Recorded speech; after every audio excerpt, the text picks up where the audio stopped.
Hello everyone, we're going to take a quick look at the 9th boss in the Throne of Thunder, Dark Animus. We only got extremely limited experience on this fight on the PTR since the boss was quite overtuned and it was only available for testing for a short time. Some raids killed the boss on the PTR by employing a strategy where they AoE'd everything together, which made the fight quite trivial, but Blizzard have stated that this is not supposed to work, and indeed they later added a 90% reduction in damage taken from AoE effects for some mobs in the fight.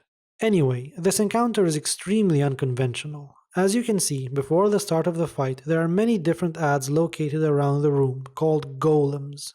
There are three types of golems: small ones called Anima golems, larger ones called large Anima golems, and even larger ones called massive Anima golems. There is also the Dark Animus himself, the boss.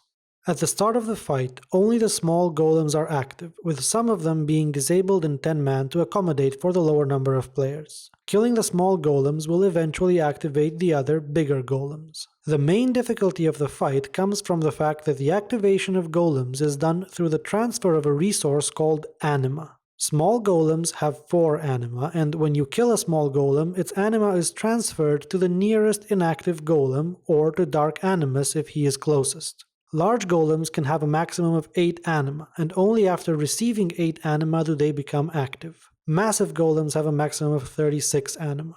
There are 25 small golems, 8 large ones, and 2 massive ones. In 10-man, half of the small ones and half of the large ones are disabled to compensate for the reduced number of available raid members.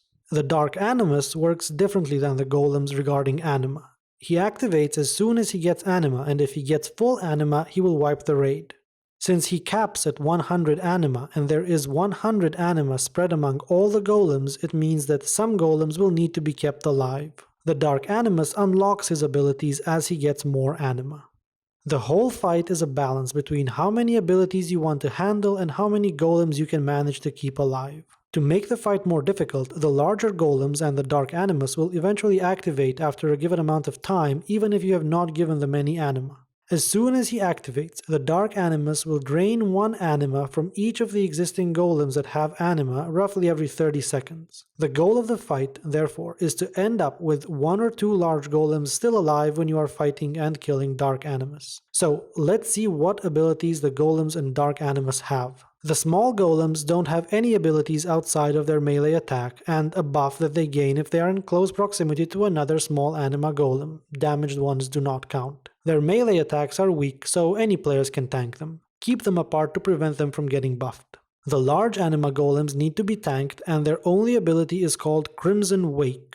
These are extremely damaging void zones that last for 30 seconds and fixate on random raid members, chasing them around the room. Players targeted by these abilities need to kite them in safe areas.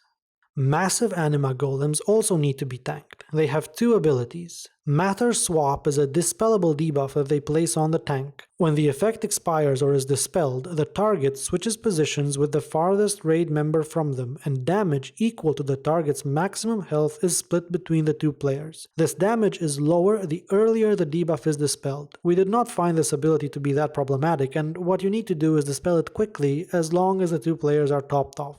The other ability that these mobs cast is called Explosive Slam. The golem slams the ground, dealing a large amount of damage to players within 9 yards of the target and debuffing them to take extra damage from subsequent explosive slams. As we mentioned, the Dark Animus has several abilities, but most of them require that he have a minimum amount of Anima to be able to use them. Touch of the Animus is something that he uses from the moment that he activates. He applies a permanent dot to a random raid member, dealing fire damage every 4 seconds. Anima Ring is an ability he starts using when he has 25 Anima. He places several spheres around a raid member, which then close in on the raid member's location. If a player comes in contact with a sphere, the sphere is destroyed and the target takes a large amount of damage, as well as taking increased damage from melee attacks by 200% for 15 seconds.